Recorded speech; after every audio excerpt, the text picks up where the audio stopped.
Hey there, it's Wednesday morning and I thought I would make a video talking about something that you see often. Actually, I got a comment recently that made me or spurred me on to make this. And that's the thinking, and it's not just, for tools, it's for everything actually, that the time we're living in right now is somehow inferior to the times that came before. It's nostalgia, or golden age thinking is another way of putting it. And it's the idea that things from the past were made better or lasted longer, and that the stuff that we have today is junk in comparison. And this idea of planned obsolescence keeps getting thrown around. Although anyone that understands anything about, and I'm not saying I do, I'm an expert here or anything, but anybody that understands anything about the manufacturing process would realize that something as, as complex as planned obsolescence is actually kind of ridiculous. Manufacturers don't plan obsolescence, they kind of count on it. They know that there's a lifespan for the product, like a usable lifespan or an expected lifespan for the product that they're manufacturing, but they don't have it like a timer on it. They can't press a button and say, oh, the tool failed on this specific date and this is the lifespan for the thing. It doesn't work that way. Manufacturers have to make things in a cost-effective way and for an amount that you're going to buy it for. Because if it's too expensive, you're simply not going to buy it. And that's the way it's always been. People will go for the less expensive option when that's all they can afford. If you can afford to buy super expensive tools, and you want those super expensive tools, they are still available, but you're going to be paying a lot more for them. The average person simply doesn't need them and can't afford them. So let's go with a couple of examples here. I got two circular saws, one that's clearly vintage, this all-metal skill saw from probably the 70s. Okay, I'm guessing, I'm not an expert on vintage tools. I know that the first plastic housing saws started showing up in the mid to late 70s and quickly replaced these. And there's a good reason for that. This thing weighs a ton. Okay. In fact, this up until a few days ago was down inside the bottom of my rolling stand that I had my belt disc sander on top of. I had it down there for ballast. So here we have this saw. To the best of my knowledge, I haven't plugged it in, but I'm pretty sure it still works. So if this is better than, say, this, why aren't people using these? Because there were hundreds of thousands of these things made. And right now you can buy one on eBay for 20 bucks. Okay, or less even in some cases. So why aren't people buying these and using the? I can barely hold this up, it's so heavy. We'll say the date of manufacture for this saw was, say, 1970. We'll say 1970, okay? And we'll say the date of manufacture for this was 2020.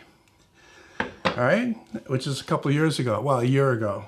Whatever. That's when I got it. I don't know. I think I got it in 2019, but we'll say 2020 to simplify.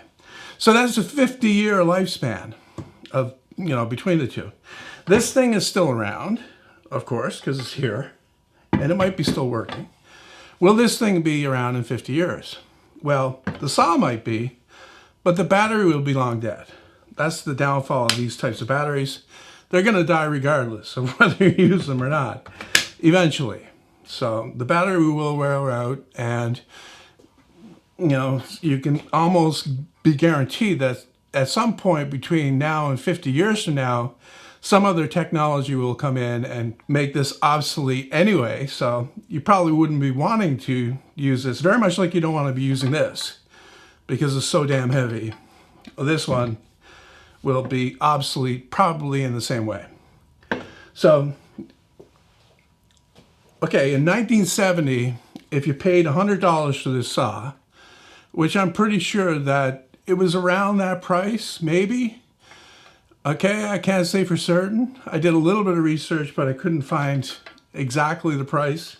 But let's guess and say it was $100. Okay, so that's $100 in 1970s money.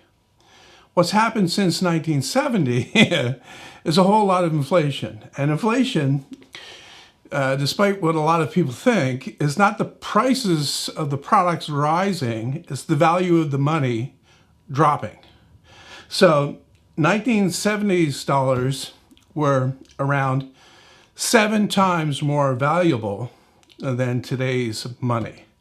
So $100 in 1970 is equivalent to around $700 today. And our good saw here that weighs half as much as that is cordless and a real brute for cutting. You know, I never measured how much cutting I can get out of this, but quite a lot. A kit for this saw with the battery and a charger, and I think a carrying bag, is around $400. So you can see today, objectively, you're getting a lot more, even if it doesn't last as long in real terms than you did back then. And well, it's a lot more convenient to use, okay? I can actually hold this up, whereas this thing, it's gonna be torture all day working with this, man. All right, let's take a chance and see if this thing actually works. First test is to see if I actually get a shock when I plug it in. I shouldn't because it's grounded. But then this is kind of corroded. Anyway, so plug it in. Fingers crossed. Let's pull the trigger.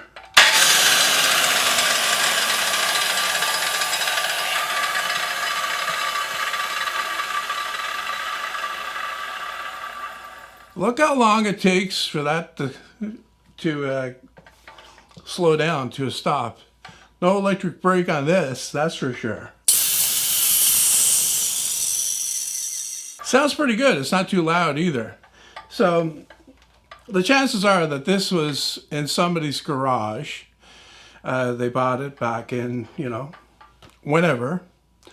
And they used it a couple of times. It sat in the garage. And then when they died, it got passed on to their kids, and kids, usually being not interested in whatever their parents are interested in, probably sold it at a garage sale, and it went in somebody else's garage, and so on and so forth.